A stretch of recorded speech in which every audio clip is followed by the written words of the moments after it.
Oh, yeah. Well, there you go. Go, she's Well, party. Kristen said she was her number one person. She was fantastic. She got You did that? Yeah, I figured I'd do that just in case.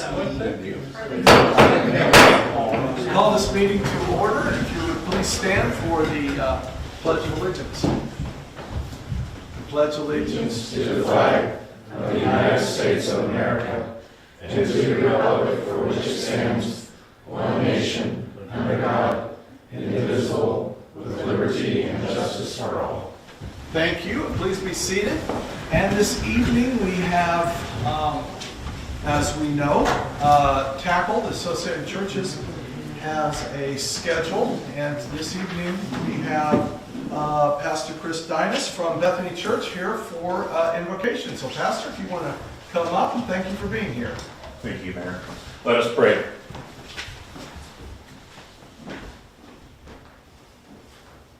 Good and gracious God, we give you thanks for this day. We ask that you surround these city leaders as they meet on this night. Lord, as we have the changing seasons right above us, we are aware that all of life is a season of change.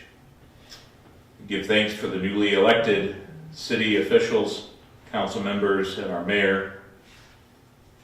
Lord, we ask that you be with them as they make decisions for the city of Lindsborg. Be with them as they think about the least of these in our community. Guide their decisions with grace and love. Let them walk the road and the race that you have set before them. That's God calling. In Jesus' name we pray. Amen. Thank you. Thank you, Pastor. Thanks, guys. Thank you.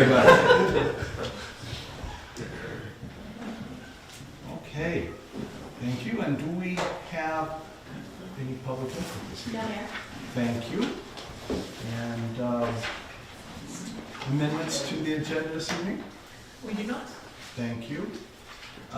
This evening, well, first of all, we have a lengthy meeting, so we're going to try to keep things moving very quickly. But I wanted to say, as we all have noticed, we had a lot of snow, and our street crews were out there from 5 p.m. to 10 p.m. last night, and back out at it this morning cleaning our streets. I know that we've been getting lots of good reactions from the city. I got a text, totally unsolicited, that said, "I feel we have the best crews in the state, always quick to get on it." So I think a lot of people feel that way, so really appreciate it, because that was kind of unexpected. It was fast and furious. Secondly, this is kind of we'll call it a theme night, Mayor's Report. On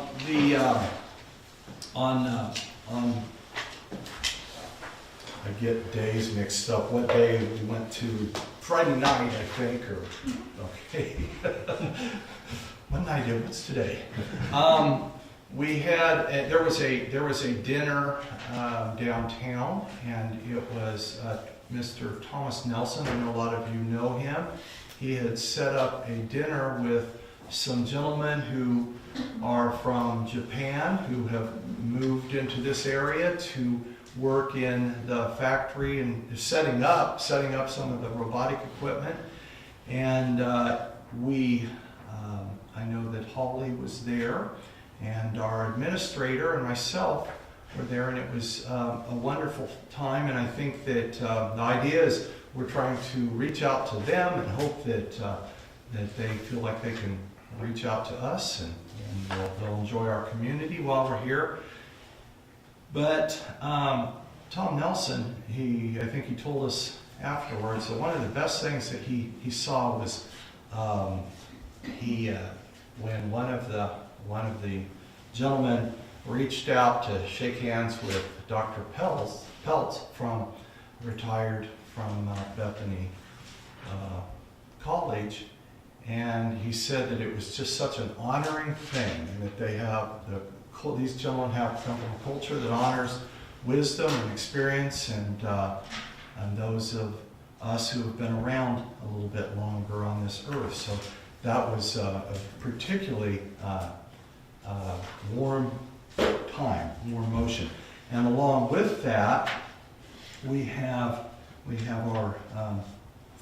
our chief, who connected with a gentleman from Bethany Home, and perhaps you've seen that. I know that it's been talked about, but deserves mention here. Our chief went to see Mr. Grimsley at Bethany Home, who was in the United States Air Force and a member of the police department up in Salina for 35 years. And he is older now, and he had a wish, a desire to, I think he's in hospice care too, and he had a desire to reconnect with his roots, his professional roots, and Chief Davis went there and showed him a new cruiser and gave him a shirt with an honorary badge for the police department of Lindsborg. And that's a pretty cool thing. There's a lot I like about that story, so thank you, Chief. We appreciate it very much. And so, okay, we will move forward this evening. On our consent agenda, we have 3 items: the approval of our minutes from February 21st. We have our payroll ordinance, 5347, and our purchase order ordinance, 5348. Entertain a motion for the consent agenda. Motion to approve. Motion, is there a second? Second. We have a motion and a second. Any discussion? Seeing no discussion, if we could have our clerk do a roll call vote, please. Councilmembers Presley, Yes. Hebel, Yes. Bruce, Yes. Martin, Yes. Peterson, Yes. Vanderway, Yes. Gallant. Yes. Motion passes. Thank you, council. Next item on the agenda is appointments. Do we have any appointments for this evening? We do not. I think we will have some appointments here in the next month or so. So a lot of appointments from what I understand. So do we have a planning and zoning report this evening? Welcome, Jordan. Good evening, Mayor and Council. Next Planning and Zoning Commission meeting is Tuesday, March 22nd at 6 p.m. here in the City Hall Council Chamber. The public is welcomed and encouraged to attend. The items on the agenda so far are the fence height variance, which we discussed a couple council meetings ago, and also a proposed rezone. That's it. Thank you. Thank you, Jordan. Okay. Do we have any old business? We do not. I'll go to item number 10, our new business review. And on new business, we have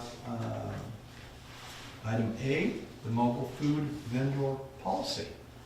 So Jordan will come back up, and thank you, Jordan.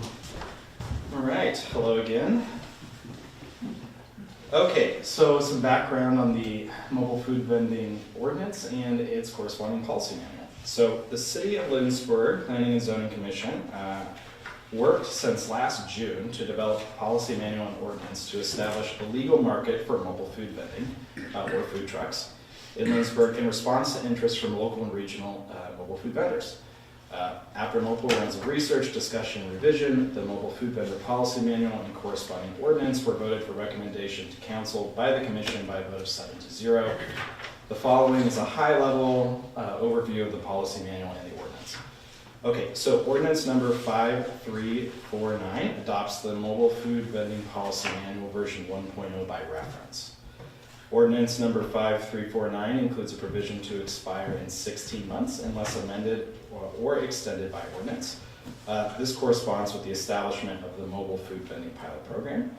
The policy manual establishes the pilot program to study the economic impact of mobile food vending on local tax revenue and existing brick and mortar businesses by collecting and reviewing quantitative and qualitative data. During this period of the pilot program, data will be collected from mobile food vendors in lieu of permit fees. A report will be written and submitted upon conclusion of the pilot program, which will be used to amend as necessary the policy manual. Number 4, the City of Lindsborg maintains the right to suspend or end the mobile food vending pilot program at any time for any reason with a 14-day notice given to all permitted mobile food vendors. And the mobile food vendor program restricts mobile food vending on public property to 6 zones in the downtown C2 retail business district. Mobile food vending on private property is allowed after receiving a permit. And the recommendation following the vote of recommendation from the Planning and Zoning Commission, the Community Development Department, i.e. me, recommends that City Council move to approve ordinance number 5349 and its corresponding mobile food vending policy manual version 1.0 to establish the mobile food vending pilot program. Thank you, Jordan. Are there questions for our Community Development Director? I do have one.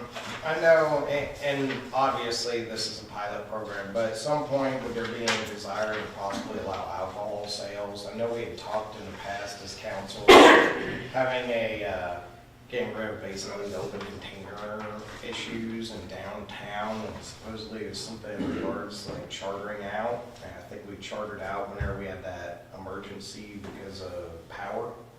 It's been a while. I might talk to some people who were involved in that, see how much they remember, but in the future, that might be something that would be considered as well, if the pilot goes good as alcohol sales. Sure, so I can't really comment to that idea specifically because it's not in this policy manual, but I can talk about alcohol sales in general. So you can't sell alcohol out of your truck even if you are permitted license on public grounds, on the public right of ways. So if you are a food truck operating on the street, you can't sell alcohol out of your window unless the only way that you can do that is if you're a part of a approved special event, say something like Hillings Fest, and you're in like a beer garden.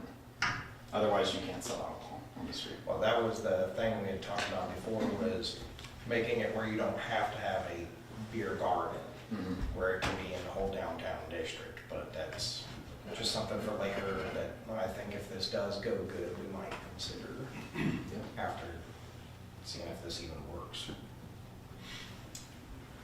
Councilman? Regarding the collection of data, what type of data are you going to collect and how are you going to collect it? And are you going to have to collect the data from the restaurants also? And do we have any input whether they would be interested in sharing that data? Sure. So I'll just kind of go one by one. Yeah, so sorry. No, that's all right. That's all right. So what I'm going to collect, so again, quantitative and qualitative data. So on the quantitative bit, it's specifically from the mobile food vendors themselves. Now, restaurants could supply this information if they wanted to, but that's not part of the program exactly. So specifically, there are a couple things: the dates they operate, the zones in which they operate. So if you go back to the back of the manual, there's a map that designates 4 zones on the street, and also, 2 zones on the city's currently owned public parking lots.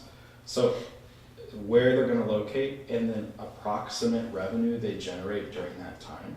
Of course, this would all be anonymous. Any report isn't going to name any business specifically, how much they, earned in that time. But the idea with the quantitative bit is basically to be able to do some basic regression analysis to see if there's any correlation between revenue generated by mobile food vendors and what exactly that impact is on sales tax revenue for existing brick and mortar businesses and potentially specifically restaurants. The other thing that could be done with that is a spatial analysis too. So by getting an idea of the zone they're operating in, either North Main, South Main, or on the west or east side of Lincoln, you can do some kind of cool spatial analysis in GIS to see if it's specifically impacting businesses nearby. Qualitative would just be essentially a report of how it went, issues that they had, good things about the program, and then basically a sort of a standard coding exercise will occur in the report and basically to identify common themes, and that'll be written up in narrative. I think, just follow up if I could. I think where I had that, so you'll just extrapolate the fact that if they have X in revenues, that theoretically could have gone to a brick and mortar. So when you're, then in the report it just talks about the impact of the brick and mortar.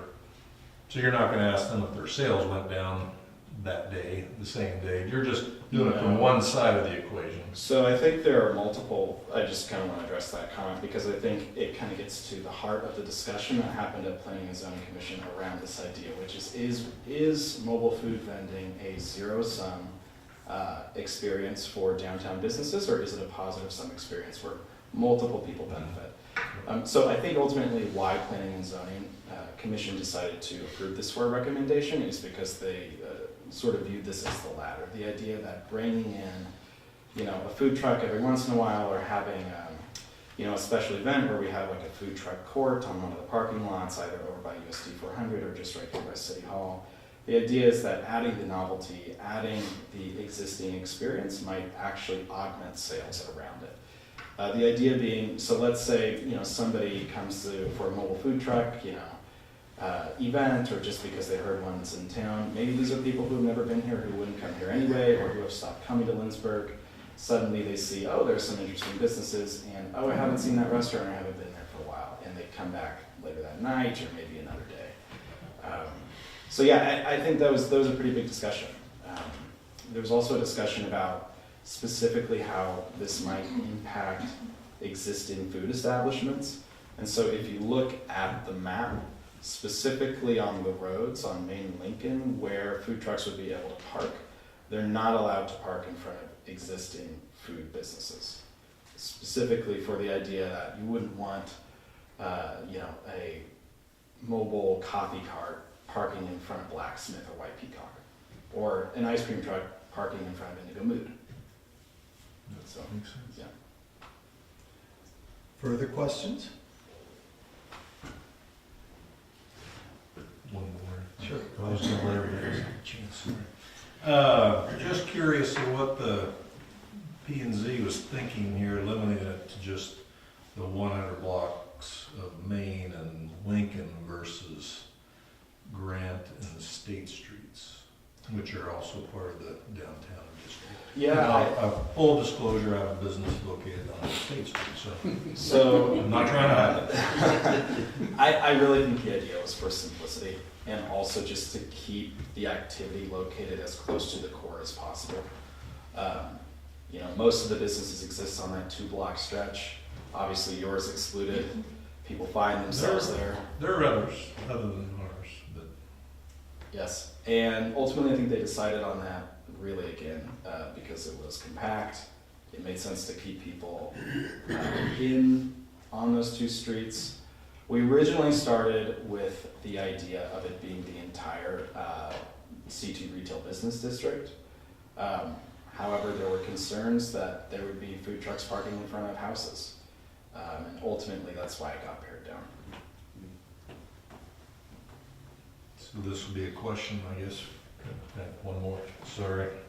So let's say hypothetically then, let's say if People's Bank and Trust, which is outside of this area, wanted to have a food truck on their private property, they could do that because they're within the C2 district.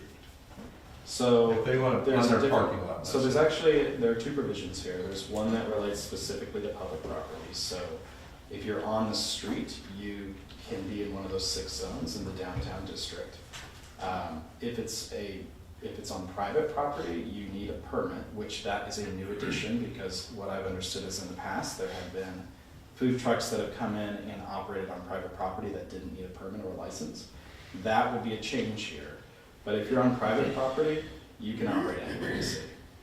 So People's Bank and Trust could have a food truck in their parking lot. Bethany College, the hospital, a church, Yeah, correct. anywhere. Yep. Okay. Thank you. Yeah, I had one, and it may be in here, so I apologize if it is, but what about the trash and that comes on? Are they responsible for providing some of that? Yep, they are. So this was also kind of a big discussion, but everybody agreed on this. Anything within 25 feet of their food truck is considered their area of responsibility. So they are supposed to provide a trash receptacle, and they can't dump that into city bins downtown. Thank you. As far as food safety, how are we going to look at inspections? Do they have to provide something from the Department of Health and Environment or locally to ensure that they're in compliance? So they have to comply with any state, regional, or local requirements that have to do with business and food. So yes, they need a food license, they need a driver's license, they need business insurance, they need a tax ID, and they need to supply this up front so we actually know that they are a safe and healthy establishment. If they've been denied permits in other jurisdictions because of, say, bad operating standards, or because they're treating people poorly, or they're not following the rules, they have to self-report that. If they don't, that would be grounds for denying a permit. I think this was kind of the direction that planning and zoning took this, which was this idea that part of government's responsibility, especially when it comes to food, is to oversee and look after the community in terms of health and safety. And so yes, they do have to supply all of that documentation up front before they can get a permit. I exceeded my limit.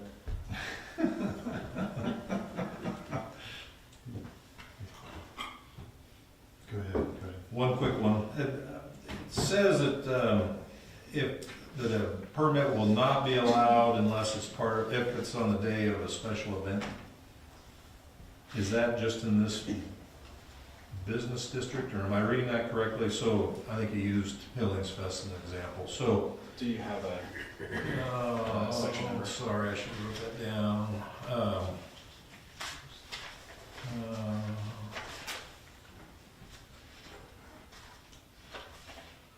Sorry, I'm still scanning.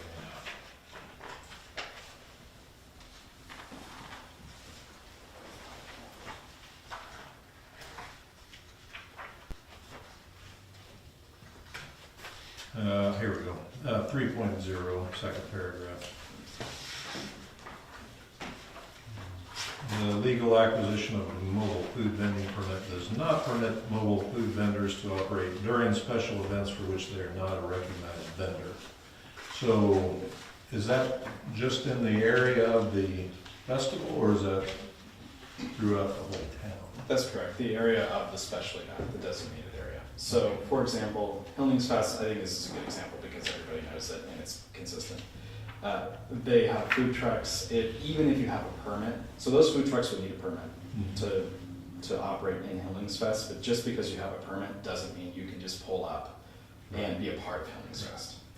But if, let's say, Bethany wanted to have a food truck as part of their homecoming activities, they don't have to get approval by Correct. Hillings Fest for that. Correct, yep. Okay, that was the point of my question. Yep. Okay, any further questions while Jordan's here? Thank you, Jordan.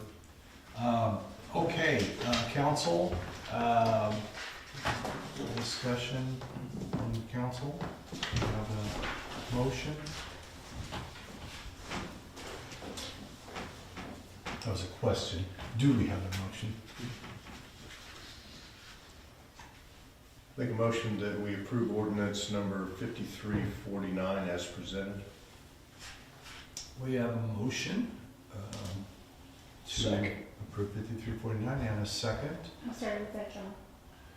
Go ahead. Okay, discussion on the motion. Councilman.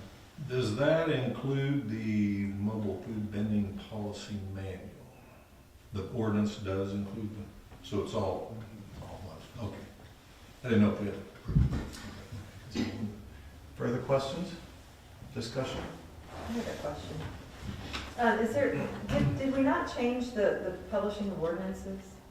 Is that specific to certain types of, it says it will be published in the official city newspaper?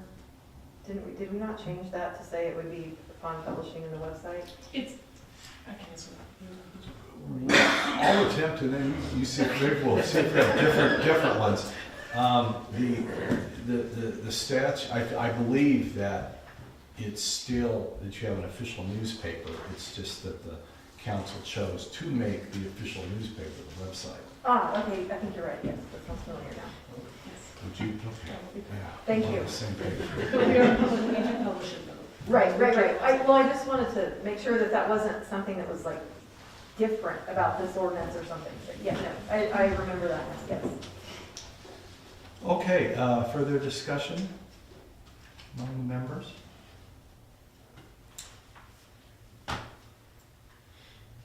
Okay, seeing, I don't believe we need a roll call.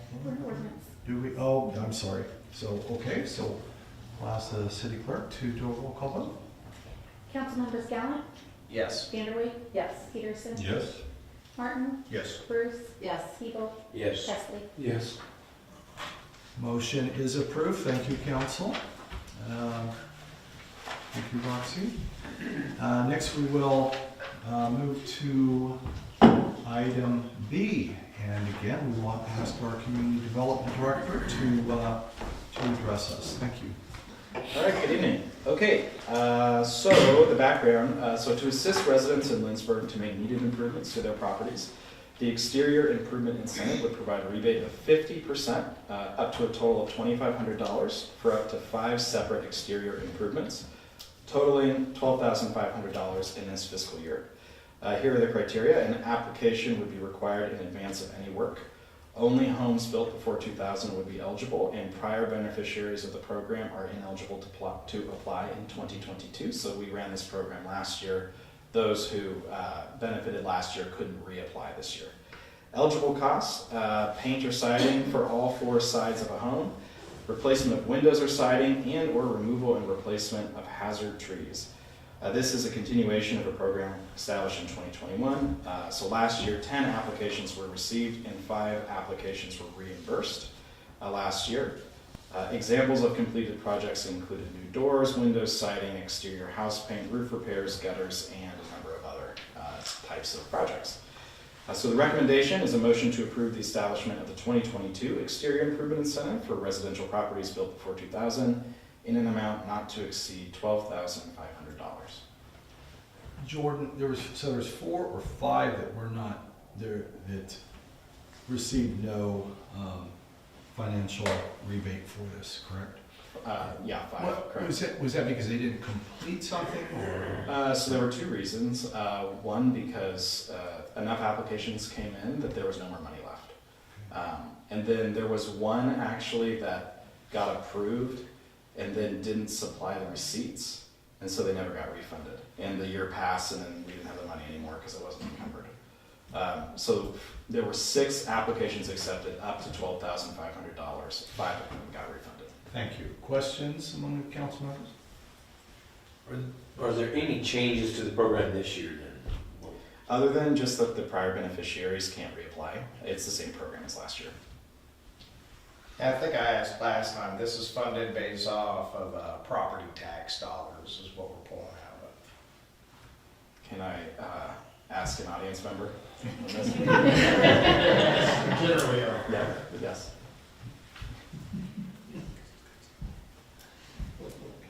I wasn't here when the previous plan was approved, so this may have been discussed, but is there any ability to limit it to the appraised valuation of the house? Let's say anything less than 250,000 or less than 200,000? To put some maybe need-based teeth into this type of thing, is that possible? I certainly think it's possible. I don't think that was when this was originally conceived. The intent of the program was not to means test it specifically, but that's certainly a policy position. I guess I just struggle if there's a $350,000 house sitting in a nice neighborhood that may be due for a paint job, and then they can get this assistance. Does that really help our community out when they could easily, theoretically, afford to buy their own, versus maybe $75,000 house that's paint is peeling and the occupants may not be able to afford that as easily. And that's the reason I asked. So it would be possible, but at this point it doesn't. Councilman? Is this going to be published in a particular way, or how was it published before, since I wasn't here then either? It's a good question how it was published before. Not entirely sure. This might be a question for the audience again. Published before? Mayor, may I? Yes, please. I presented this last year and administered it last year. We published it on Facebook and on the city's website. Okay, thank you. Sure. And I'm sorry, so is it just essentially first come, first served? That's how it worked last year. No other qualifications? Yep. Out of curiosity, what's a mill of property tax bringing into the city right now? Anybody kind of know, like 30,000? Our levy, Yeah, like what? 26,500. 26,500. So this is almost half a mil property tax being used for exterior renovations on people's houses out of a already very high property tax that went up 28 millers, I think, for EMS. No. How much was it? 14. 14? We went up 11 in our budget to 14 mils. It's dedicated to EMS. Further questions? Okay, seeing no further questions, thank you, George. Council members, is there a motion to approve the exterior improvement incentive? So moved. We have a motion, is there a second? Second. There's a second. Discussion on the motion to approve the incentive for residential properties not to exceed $12,500. Any discussion? Councilmember? Oh, I'm gonna vote nay on this just because I just would like to see some type of qualifications to make sure it goes to people that could actually use it. But I don't know if that's appropriate discussion or not, but that's, I believe that it is. And I wish we had some return on investment ideas from the last year, like did this actually create another $12,000 worth of taxable, property base or, but I mean, I guess we'd have to go in and look at all the people's places, the addresses that this work was done on, look at their property taxes prior and compare to now. I don't know. I don't know if that's the intent. If it was to try to even out even. Well, I wasn't here either, but I know that the strategic plan that has been worked out over the years mentions this type of thing, and it is an incentive to spruce up the town, simplest form. Is it being done? That, there's probably infinite number of ways that it could be done. Further discussion?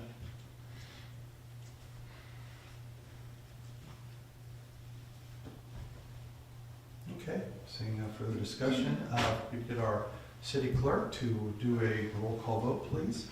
Councilmembers Martin, Yes.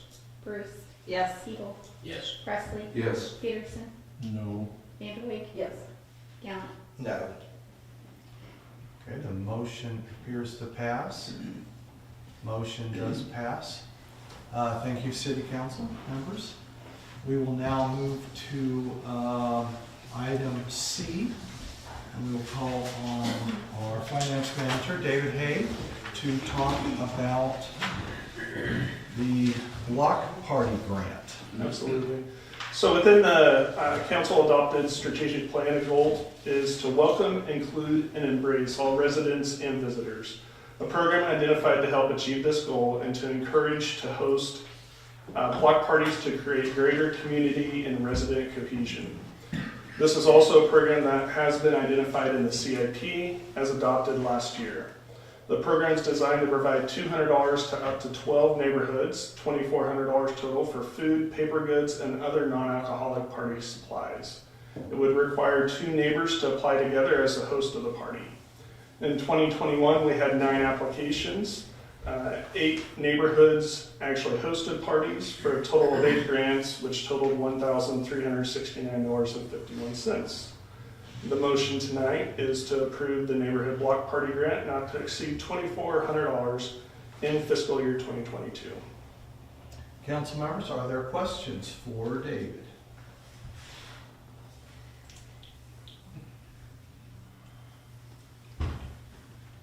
Seeing no questions, thank you, David. Thank you. Council, I would entertain a motion at this time. Motion to approve neighborhood block party grant not to exceed $2,400 in fiscal year 2022. Second. There is a motion and a second to approve the neighborhood block party grant not to exceed $2,400 in fiscal year 2022. Discussion on the motion. I would just say I probably heard more things about this than almost anything we did last year, and there was such positive feedback from people that they loved it, and the neighbors could get together and meet each other, and I think it was very well received. Same thing here. I got feedback on this from numerous people. It's a tenth the price of the other thing that we just did, and I've seen a good reward out of it personally. Are you sure that someone didn't improve their house and then host the block party? Maybe. One would do that. I guess the food must have been so good they totally forgot to even talk about this. That must be it. Maybe they could nominate people that need, no, that would probably. Councilmember Peterson? Are positive things too, but again, I would hope you could do this without having the city pay for it. Would be my only comment. Thank you. I'm very happy to see the city do positive things, so I appreciate the city making this motion. Okay. Any further discussion? Seeing no discussion, we'll ask our city clerk to do a roll call vote, please. Councilmember People, Yes? Presley, Yes. Peterson, No. Vanderway, Yes. Gallant, Yes. Martin, Yes. Bruce. Yes. Motion appears to pass. Motion does pass. Okay, thank you, council. We will now turn our attention to item D. And we will call on Chris Lindholm. Welcome, Chris. And these are the complicated things, so he has. Always seem to be. He's going to speak to us 4 times, so. Evening, Mayor and City Council. The first 2 items are kind of tied together, dealing with electrical issues at the substation and some issues that we're wanting to address there. I'm pleased to announce that representatives from KMEA, Paul Moberg, Tyson McGreer, and Mike Schmatter are here this evening with us to discuss these if any questions come up. Also, Electric Superintendent Rod Shrug is here with us this evening too to answer some of these questions. This is kind of an important issue we've got going on, and we want to move forward with this. So the first item we have is a master service agreement that KMEA and Mid-States has worked up. Basically, it's just a contract that they put in place, and it takes care of all the legal items as far as any contract is concerned. And then each job that is worked through after that is handled in a task order. It's just a cleaner way of having one agreement in place, one contract in place, and then it makes each of these each job after that work much better. KMEA has worked with the city of Lindsborg for many, many years. Greg was a big part of that. They've been very, very important to us in our power and how we deal with our power supply. We've dealt with Mid-States Energy out of Salina for many, many years as well, as far as our electrical engineering and some of the work that has happened in our substation and our distribution system. Last year, KMEA acquired the assets of Mid-States Energy, and they are now one entity working together. So that makes that relationship even better for what we have dealt with in the past, because they're all one group now. So they will be the ones that will be working on the engineering as far as this project. So this master service agreement is the first step at moving forward with that. So this evening, we're looking for a motion to approve the master service agreement between KME Mid-States and the City of Lindsborg for the electrical engineering, procurement, and construction services for the primary electric substation and distribution system. Thank you, Chris. Are there questions from the council to Chris?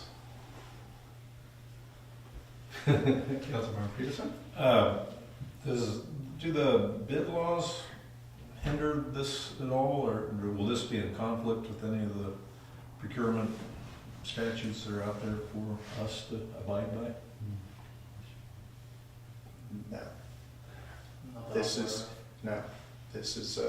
an agreement put in place with a specific entity, and those do not apply at this point. What's the biggest advantage you see in terms of accepting an agreement like this? I think having an agreement like this in place, instead of each job that comes about having to fill out an agreement or a contract with each and every one of those, this eliminates the need for that, and this just is handled in a task order through each one. Change orders are the same way. It expedites the whole legal part of it from that way. I think that's the biggest advantage to this. Further questions? Thank you, Chris. We'll let you sit down for about 2 minutes. Council, do we have a motion to approve the master service agreement? So moved. We have a motion. Is there a second? Second. We have a second. Discussion on the motion. Well, I think, as Chris stated, that we've had a very good working relationship with both previous two entities. We're now one entity, and it makes it a lot easier for staff to do their business and keep the city running. So I think this is kind of a no-brainer for me anyway, that we would proceed with this.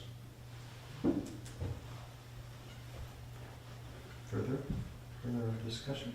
Agreed, and I don't know, my question, the answer is what I expected, being somewhat familiar with working with master agreements. When you work with a company a lot, it's nice to have one in place. It cuts down on admin time and everything that people would have to do, and so in my mind, it makes sense. Okay, any further discussion? Seeing no further discussion, we will vote. All in favor of the motion signify by saying aye. Aye. Opposed, no. Ayes appear to have it. Ayes do have it. Thank you, council. We'll move on to item E. And again, call on Chris Lindholm, Public Works Director. Thank you. Last year, on Mother's Day, we had a power outage that lasted for about 5 hours. That power outage was the result of 2 fuses blown on the high side of the transformer at the substation. Those fuses, as well as the transformer, are owned and are the responsibility of Evergy. We had nothing we could do about that outage expediting getting power back on. We were standing around twiddling our thumbs like everybody else, waiting for something to happen. that event kind of sparked a little bit of thought as to where we were at with our power and our transformer, and really started getting the wheels rolling on some things. When the new substation out west came online, we felt very comfortable with our reliability. Our previous 2 feeds were always having issues. We were having outages on somewhat of a regular basis. And when the new substation came on, we got kind of spoiled and used to having reliable power. This event kind of brought some things to light and got us to really start questioning some things about where we would be if something would happen with this transformer. Where is a standby transformer, a trailer-mounted transformer that they bring in to get us going? Where is another transformer located if this one really goes out? How long is it going to take to get a new transformer or another transformer in place to get us back up and going? That started leading to questions about the condition of the current transformer and where it's at. That also led to some conversations with Evergy with regard to that condition, with regard to where these other units are at. And it just kind of started bringing a whole lot of things to light and really got us to thinking about where we were at and what we need to be doing for the future of our power supply. The biggest problem with where we're at right now is if something happens to that unit, that's it. There's no alternative. There's no way to get power to the city if that transformer goes down, other than somebody bringing in another unit and getting us going that way. So we really wanted to look at this and come up with an idea of what we should be doing, because we've talked about generation before.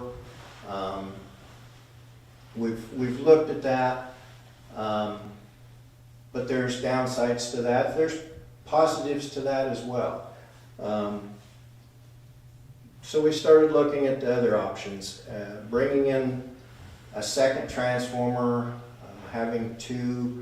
bringing in a brand new, bigger sized one to handle more. And so what we kind of came up with that seems to make the most sense is putting in a second unit that is the same size as this, which gives us some redundancy. If something goes bad with the current transformer, we can also switch to that new transformer, which could handle the entire load. It would help by splitting the loads and would help with the life of the existing transformer as well. One thing that we kind of come about in this conversation as well, right now the current transformer is about maxed out during the heat of summer. It doesn't have much room for any more load. By adding this new transformer and splitting the loads, we've actually gained in capacity, and we would be better prepared for an expansion of town, which seems to be a possibility where we're at right now. So it would better prepare us for the future. It would better prepare us from a redundancy standpoint. We'd always have that transformer there. It's not to say there are not other options that we need to look at as well, because there are.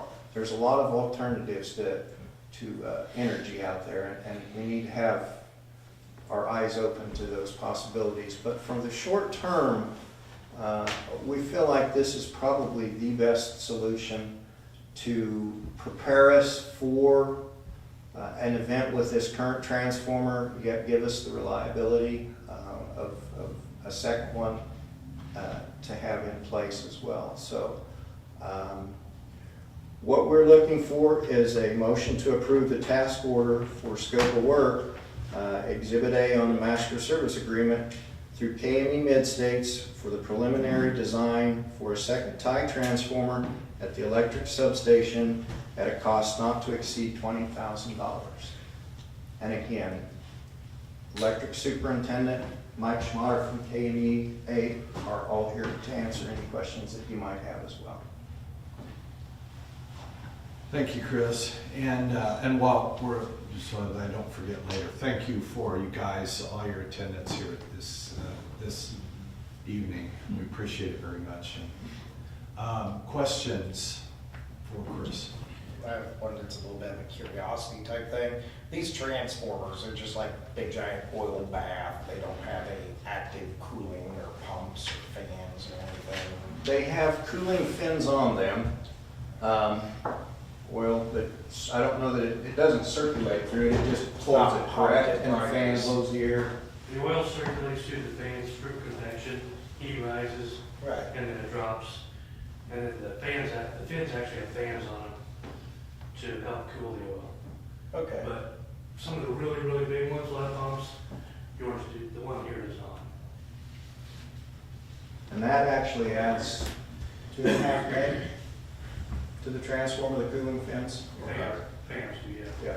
So that, ours has it, and that actually helps to increase the capacity of that transformer. We're at the max with that on there. So whenever we hit that maximum, we believe fuse is there any kind of device that monitors how much current's actually going through these Mhm. live? Yeah, the system, our electronic SCADA system monitors that. So did we have that back then, or is that something new we have now? No, we've had it back then when that happened. And So we kind of knew, oh yeah, we're actually hitting that. we don't know why those fuses blew. That's one of the big issues here. We do not know why those fuses blew. Because we weren't. We don't know that it was load, because it was cool. It was not load at all. We weren't anywhere near load. 20%. Yeah, so that's one of the big issues where the flags are coming up. We don't know why those two fuses blew. We have not had an answer as to that. So we're not having issues with fuses blowing or anything at capacity during the heat times, but we are at that level at periods of time during the summer. Well, if we do have whatever the heck gremlin made those blow, cause it again, and we have a second one, then redundancy. Yes, exactly. It's a matter of switching a couple switches and the other one's back on and we're up and going. Yes. Okay, further questions? Where does this transformer reside now? At the substation at Union and First, right across to the south of Dower Welding. Okay. So this has nothing to do with the new substation. No. And so we get some of our power from that substation, We get all of our power from that substation. but It comes to from there at then higher through voltage here. and we Okay. it gets stepped down. This is where it gets stepped down. Yes. Okay. Yes. So the motion in front of us is for the preliminary work for KMEA to present a proposal, but then I'm unclear about the next step. Is that Evergy's responsibility, or are we taking that on ourselves, or we're just going to present this to? This is for us as a city of Lindsborg to build in the infrastructure needed to purchase a new transformer, have it installed all on our dime. That would be our responsibility. The other transformer is still Evergy's. At some point, we would want to purchase that after the other transformer is online, but not until that point. And what, so can you explain a little bit of what around that? Like what, so why would we would purchase it from Evergy? And we would monitor it, and hopefully with the load being reduced, that life could be extended through that transformer. We want to take ownership of this. The cost that we pay right now from the wholesale distribution service charge is fairly low because that transformer is old. If that transformer gets replaced and they put a new unit or a newer unit in place, those charges are going to go up tremendously. And part of this engineering will figure out what those costs will be, and those will be better understood at that point. Okay, so in other words, Evergy owning that piece of equipment is not a required, I mean, that's optional, and, you know, Yes. that's just currently how it's set up, that it can. Right. There will be some metering that will be changed. They will meter on the higher side, and it will be the incoming power to the substation. That will have to change. But as us having responsibility of those transformers will give us a much better control of what is happening with them. So mitigating supply interruption risk by taking on the management of that part of the process ourselves, as Yes. opposed to having it controlled by Evergy as it is now. Correct. Okay, all right, thank you. Further questions? And that, looks like that was manufactured in 1967, so it's been around a while. Us taking ownership of it, if that would happen, what's the life expectancy of that transformer? If there is such a thing.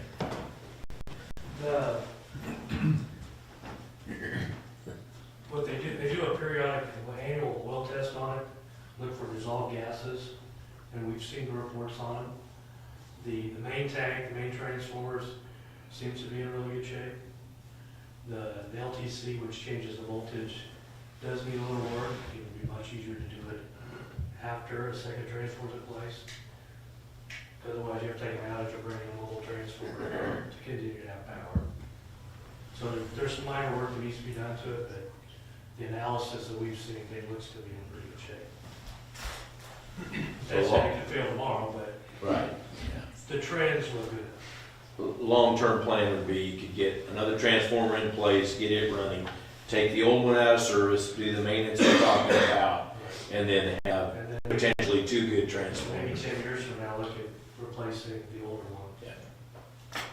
And for your information, it's 67, it was rebuilt in 92, so it's, Okay. it did have tune-up at that point. Okay. Okay. Any further questions? Okay, seeing no further questions, thank you, Chris. Okay, council, I would entertain a motion to approve the task order for scope of work. Is there a motion? Motion to approve the task order for scope of work exhibit 1 of the master service agreement through KMEA Mid-States for preliminary design for the second tie transformer at a cost not to exceed $20,000. We have a motion, is there a second? Second. We have a motion and second, any discussion? Seeing no discussion, we'll have our clerk do a roll call vote, please.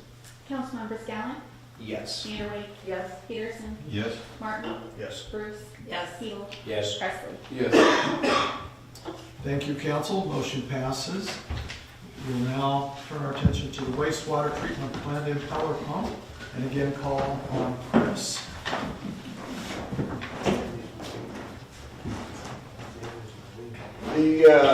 One of the raw pumps out at the wastewater plant has an impeller that is worn pretty good. Thank you. Raw wastewater pumps are the pumps that pump the incoming wastewater as it comes into the wastewater plant, pump it up to the next septic treatment, which is the Headworks building. So they essentially pump everything that comes into the plant. There's 3 of them. They run on alternating basis. And the one of them that's worn, just due to location of where it's at in the wet well, it receives a lot more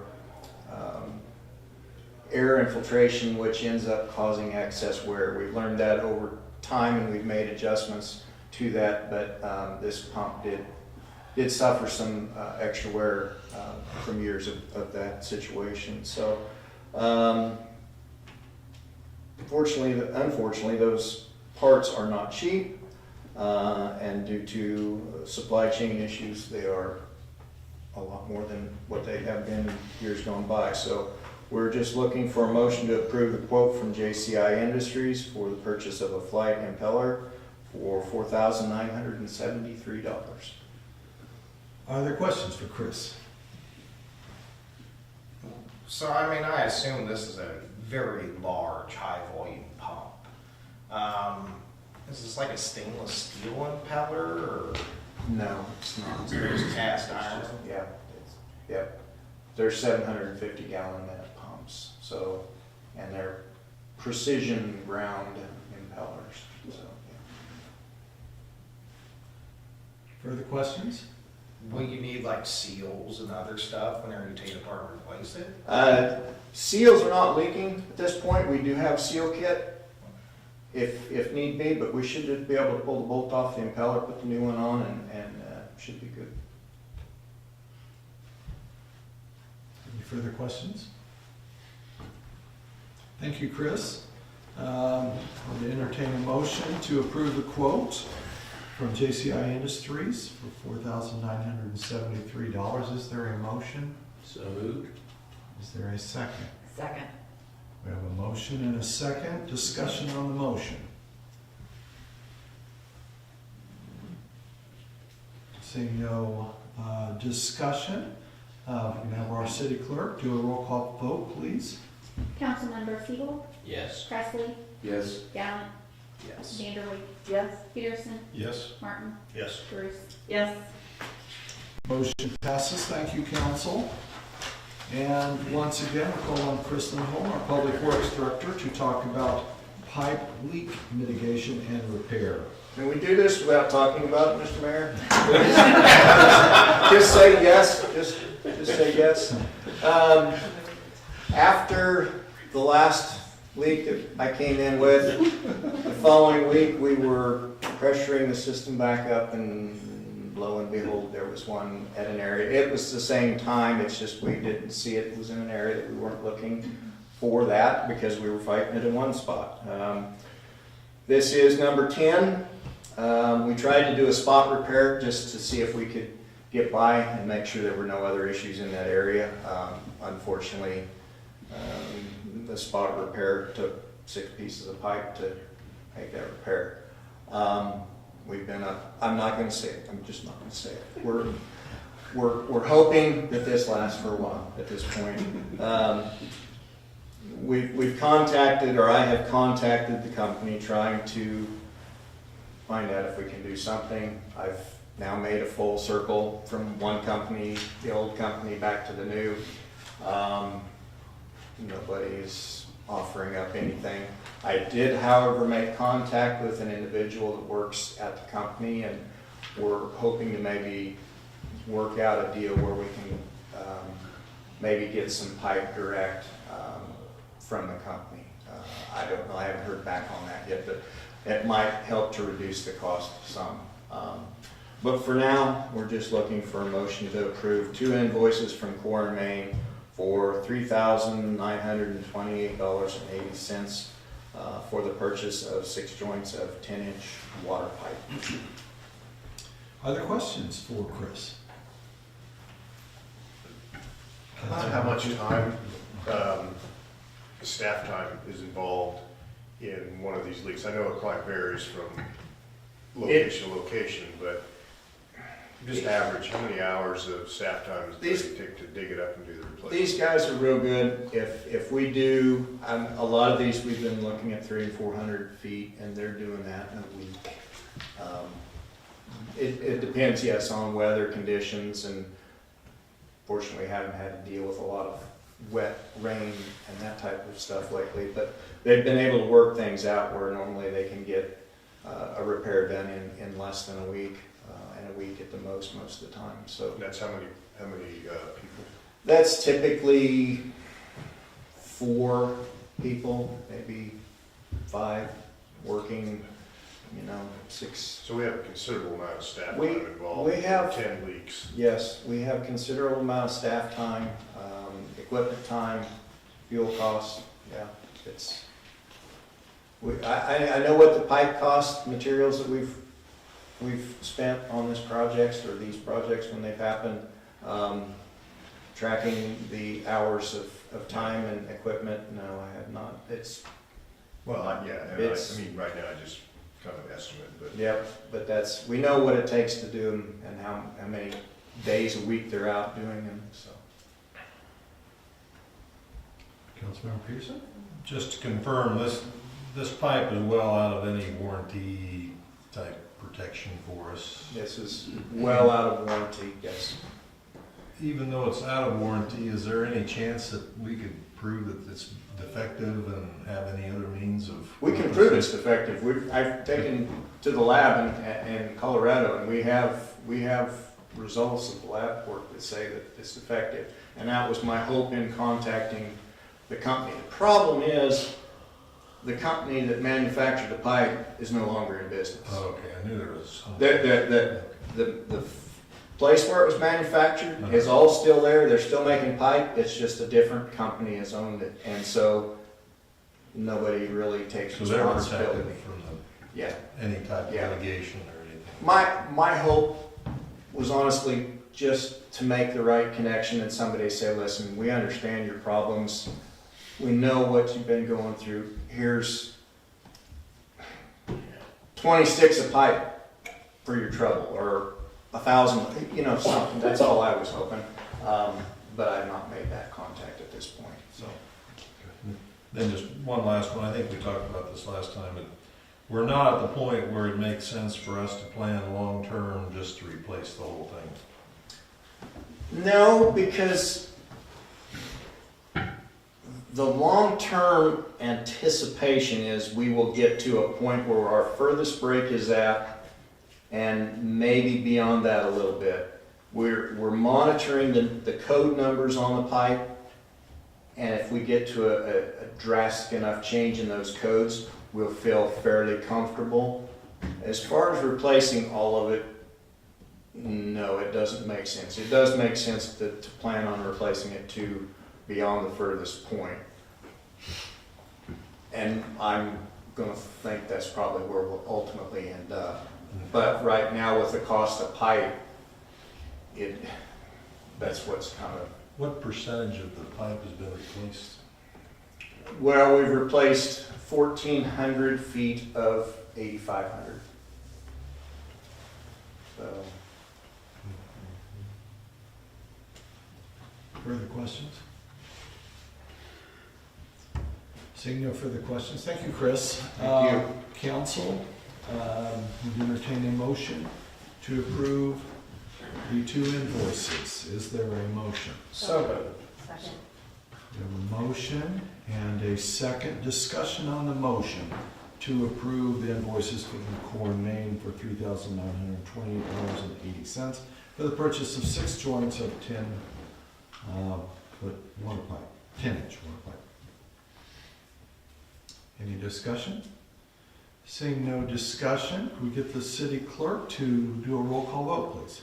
Councilmembers Peterson, Yes? Vanderway, Yes. Gallant, Yes. Martin, Yes. Bruce, Yes. Siegel, Yes. Presley. Yes. Motion passes. Thank you, council. And we will now turn our attention to item H, the Park Department mowers, and call on Noah. Hi, Noah. This one. I think we're out of money. Talk to your Too late. Sorry.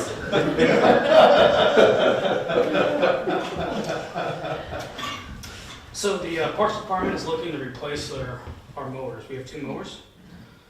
The Parks, a little background. The Parks Department has 2 gas-powered grasshopper mowers that mow the parks, right-of-way, trail, and floodplain areas in the community. We also use 1 mower to push snow on the trail and in the parks. They are on a 3-year rotation to keep trade-in values elevated. The item is budgeted for $15,000 in 2022, and the funding source is the park CIP. The staff compared different brands of mowers that had similar options. The brands consist of Hustler, Bad Boy mowers, and Grasshopper. So some points to look at when I was considering the purchase of these mowers. First of all, the Hustler brand did not offer a snowplow in bidding. So included are 2 viable quotes from Bad Boy and Grasshopper. Bad Boy could offer a snowplow, but due to supply issues, could not guarantee a date of availability. The Bad Boy mowers could not take a trade-in and suggested we sell them independently, but I saw this as risky at auction due to no reserve. We also waste some money on commission, and it takes time to wait, fill out paperwork, and set up a pickup time. The overall long-term value of the Bad Boy mowers for trade-in is not as much as a Grasshopper. The included cost quote of 2 Bad Boy mowers and a snowplow is $25,695.13. Grasshopper offered all the necessary options with an overall short delay in availability. From research, staff determined the front mount Grasshopper mower is designed better for snow plowing. And then Grasshopper also gives us a fair trade-in value that's comparable to auction value. And Grasshopper also will pick up and deliver the new units. So choosing Grasshopper also allows us to keep the snowplow, the mulch kit, and the edges that we already own. And the included quote for 2 Grasshopper mowers is $10,959.60. And this is the price after the $13,000 trade-in value for 2 old units. So the Parks Department recommends that the council move to approve the G&G Sales Inc. quote for 2 Grasshopper mowers as presented. Thank you, Noah. Are there councils, there questions for Noah? What's the current age of the 2 mowers? 2019. Any further questions? Seeing no further questions, thank you, Noah. Council, I entertain a motion to approve the G&G sales quote for 2 Grasshoppers mowers as presented. Is there a motion? Motion to approve. We have a motion, is there a second? Second. We have a motion and a second. Discussion on the motion? Seeing no discussion, have our city clerk do a roll call vote, please. Councilmembers Presley, Yes. Shebel, Yes. Bruce, Yes. Martin, Yes. Peterson, Yes. Vanderway, Yes. Gallant. Yes. Motion passes. Thank you, council.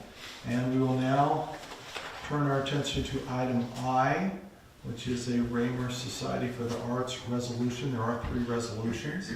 And our city clerk. So the Raymer Society for the Arts has submitted 3 notifications of nonprofit organization event promoting the arts applications in order to be able to serve the complimentary alcoholic liquor and cereal malt beverages at their 2022 events. As a nonprofit, they're able to serve these beverages as long as it's approved by ordinance or resolution from the local governing body. There are 3 events. The first one has 6 events that are mostly at the Red Barn. And I have given you a copy of the new resolution. I have omitted the March 11th event. You need to have 10 days notification to ABC in order to be able to have those events. And because we won't be able to meet those dates, I've removed that one from the resolution, so you've got an updated copy. The second event is the second resolution is for 5 events, and those would be held at the Smoky Valley Arts and Folk Life Center. That's resolution 5-2022. And the third resolution is for 4 events during the Maker Street events. So we are looking for a motion, 3 separate motions for each, 1 motion for each of the resolutions to approve their nonprofit organization event promoting the arts form and pass their resolutions. Are there questions among council members? Seeing no questions, council, I would entertain a motion for resolution number 04-2022. So moved. Second. We have a motion and a second. Are there questions? Seeing no questions, we will all in favor signify by saying aye. Aye. Those opposed, no. Ayes appear to have it. Ayes do have it. Thank you. And now we would entertain a motion to pass resolution number 052022. So moved. Second. There's a motion and a second. Questions on the motion? Seeing no questions, all in favor of the motion signify by saying aye. Aye. Opposed, no. Ayes appear to have it. Ayes do have it. Thank you, council. Now we will entertain a motion to pass resolution number 06-2022. Is there a motion? So Motion to moved. approve. There a motion? Is there a second? I'll second. Okay. We have a motion and a second. Are there questions on the motion? Seeing no questions, all in favor of the motion signify by saying aye. Aye. Opposed, no. Ayes appear to have it. Ayes do have it. Thank you, council. Madam Administrator, do we have an executive session this evening? We do not. We do not, and I believe that our administrator has an announcement. We do, thank you. Just a change of location for the March 21st study session that begins at 5:30 p.m. prior to the open meeting. That will be at the Lindsborg Child Development Center, previously known as Sprout House. And the location is 1111 East Swenson. If you are not familiar with this location, I'm sure that you are. So please arrive on time. It'll be a very quick walkthrough facilitated by Lucas. And then we will come back to council chambers for the meeting at 6:30. Lucas, do you have anything to add to that announcement? Just that I'm really looking forward to showing folks around. Thank you, Lucas. Thank you. Madam Administrator, do we have any additional business? Not that I'm aware of. Any no further business? I would entertain a motion to adjourn. So moved. Second. A second. All in favor of the motion signify by saying aye. Aye. Opposed, no. We are adjourned. Thank you, council. We had a lot of business tonight. We did. And a fair